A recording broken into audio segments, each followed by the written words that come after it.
స్తోత్రమేసయ్యా ప్రియమైన దేవుని బిడ్డలారా, క్రీస్తు నామములో మీ అందరికీ సమాధానము కలుగును గాక. ఆమేన్.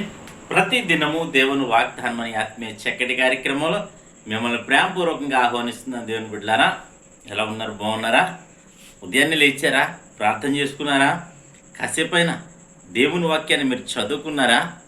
ఎందుకంటే దినములు చెడ్డవి గనక సమయాన్ని పోనీయక మరి అజ్ఞానుల వలె కాక జ్ఞానుల వలె మరి సమయాన్ని సద్వినియోగం చేసుకోమంటున్నాడు దేవుడు కనుక మరి ప్రతి ఒక్కరూ మరి సమయాన్ని సద్వినియోగం చేసుకోవాలి. ఒకవేళ సమయాన్ని సద్వినియోగం చేసుకోకపోతే అజ్ఞానులుగా మిగిలిపోతాం కనుక ఒకవేళ సమయాన్ని సద్వినియోగం చేసుకోగలిగితే మరి దేవుని అందరి జ్ఞానవంతులం అవుతామని దేవుని వాక్యం సెలవిస్తూ ఉన్నది కనుక ప్రతి ఒక్కరూ మరి దేవునికి దగ్గరగా జీవించడానికి సమయాన్ని సద్వినియోగం చేసుకోవడానికి దేవుడు కృప మనందరికీ తోడైండును గాక అని తెలియచేస్తూ ప్రతి దినము దేవుని వాగ్దానం అని ఆత్మీయ చక్కటి కార్యక్రమంలో వాగ్దానం చదువుతున్నాను.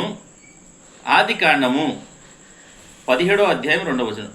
నాకును నీకును మధ్య నా నిబంధనను నియమించి నిన్ను అత్యధికముగా అభివృద్ధి పొందించేదనని అతనితో చెప్పిన. ఇక్కడ దేవునికి స్తోత్రం. చక్కటి వాగ్దానం ద్వారా ప్రభు మనతో మాట్లాడుతారు. ఇక్కడ దేవుడే అబ్రాహాంతో మాట్లాడుతూ అబ్రాహాంకి ఇస్తున్న వాగ్దానం. మరి అబ్రాహాంతో దేవుడు ఎప్పుడు మాట్లాడాడు, ఎలా మాట్లాడాడు, ఎందుకు మాట్లాడాడు అంటే దేవునికి దగ్గరగా అబ్రాహాము జీవించాడు. దేవుని సన్నిధిలో ఎక్కువ సమయాన్ని అబ్రాహాము గడిపాడు. దేవునికి ఇష్టడుగా మరి అబ్రాహాము జీవించగలిగాడు. దేవుని అందలి నమ్మకం ఉంచగలిగాడు. మరి ఈ దినం నీకును నాకును అట్టి భక్తి ఉందా?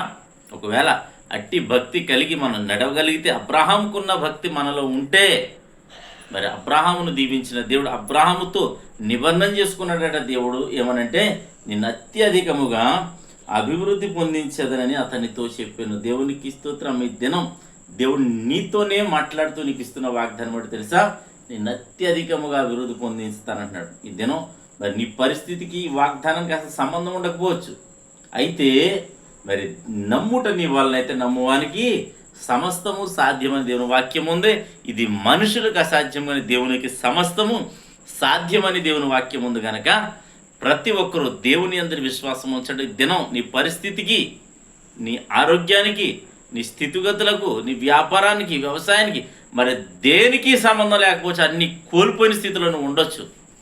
మరి వెస్సారిపోయిన స్థితిలో మరి ఈ వెనక చూస్తే నుయ్యి, ఎదురు చూస్తే గొయ్యి అన్న పరిస్థితి కూడా నీకు ఉండొచ్చు. అయితే నా ప్రభు ఏమంటాడంటే మరి నా ప్రభు యందు విశ్వాసం ఉంచు, యేసయ్య యందు విశ్వాసం ఉంచు, అప్పుడు నీవు అభివృద్ధి పొందుతావని, మరి అత్యధికముగా అభివృద్ధి పొందుతావని దేవుడు వాగ్దానం నీకోసమే చేస్తున్నాడని తెలియచేస్తూ మరి ఈ వాగ్దానాన్ని మీరు స్వతంత్రించుకోవాలి, పొందుకోవాలి, మరి నమ్మాలి. నమ్మితేనే మరి ఈ కార్యాన్ని చూస్తారని దేవుని వాక్యం సెలవిస్తుంది కనుక ప్రతి ఒక్కరూ ధైర్యం తెచ్చుకుని విశ్వాసంతో ప్రార్థన చేయండి. దేవుడి మాటలు దీవించును గాక. ఆమేన్. ప్రార్థన చేసుకుందాం. స్తోత్రము తండ్రి, వందనాలు యేసయ్యా.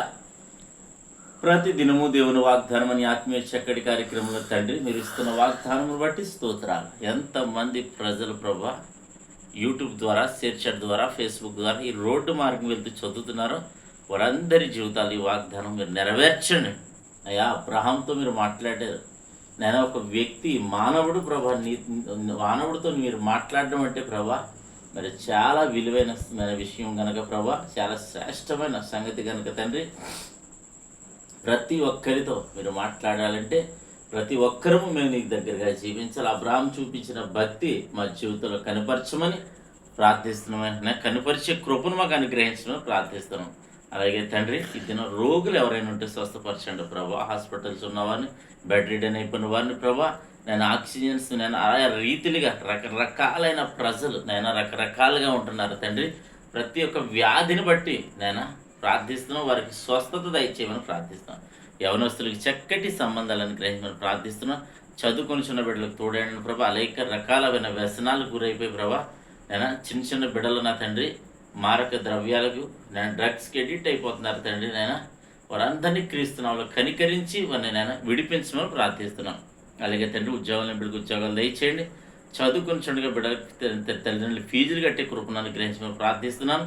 ఉద్యోగాలు లేని వారు ఉద్యోగాలు ప్రభా నా తండ్రి, చదువుకున్న వారికి ఉద్యోగాలు దయచేయండి. జ్ఞానము, జ్ఞాపశక్తి దయచేయండి. బిడ్డలకి ఎగ్జామ్స్లో తోడేయండి. అలాగే ప్రభు మా గ్రామాన్ని, మా రాష్ట్రం, మా దేశాన్ని కాపాడమని ప్రార్థిస్తున్నాం. మా రాజుల కోసం, అధికారుల కోసం, మంత్రుల కోసం నాయన, చిన్న కార్మికుడు మొదలుకొని ప్రభు ఉన్నతమైన అధికారి వరకు నా తండ్రి ప్రతి ఒక్కరిని మీరు దీవించండి. వారి పెద్ద పదవుల్లో వారిని ఆశీర్వదించమని, వారికి నేను మంచి ఆలోచన, మంచి పరిపాలన దయచేయమని ప్రార్థిస్తున్నాం. అలాగే తండ్రి, ఈ దినం ఎవరైతే మ్యారేజ్ డే బర్త్డే జరిపించిన బిడ్డలందరికీ క్షేమాన్ని, సమాధానాన్ని, సంవత్సరం అంతా దయకిరీటం మంచి ప్రార్థిస్తాం. ముఖ్యంగా సంఘాలు ఉన్న సేవకులు ఉన్నారు ప్రభా, దేశాల కోసం, రాష్ట్రాల కోసం, గ్రామాల కోసం ప్రార్థన వారియర్స్ ప్రభా తండ్రి, ప్రేయర్ వారియర్స్ ప్రార్థన అవసరాలు కోరుతున్న ప్రతి ఒక్క అవసరపైన కృపంచమో ప్రార్థిస్తూ ఈ దినాన్ని బిడ్డలు చేయి ప్రయాణాల్లో, ప్రయత్నాల్లో, రాకపోకల్లో సమస్తములో మీరే తోడైండమని క్రీస్తు నామములో అడుగుచున్నాం పరమ తండ్రి. ఆమేన్. నేను నమ్ముతున్నాను ప్రియమంది బిడ్డలారా, ప్రభు మనందరినీ బలపరిచారు కదా, మనతో మాట్లాడారు కదా, మీతోని మాట్లాడారని నేను నమ్ముతున్నాను. మీరు బలపడ్డారని నమ్ముతున్నాను. అలాగే ఈ దినం ఎవరైతే మ్యారేజ్ డే బర్త్డే జరిపి మీ అందరికీ క్రీస్తు నామములో నా యొక్క శుభాలు తెలియజేస్తున్నాను. దేవుడు నిన్ను కుటుంబాన్ని మరి దీవించునుగాక. ఆమేన్.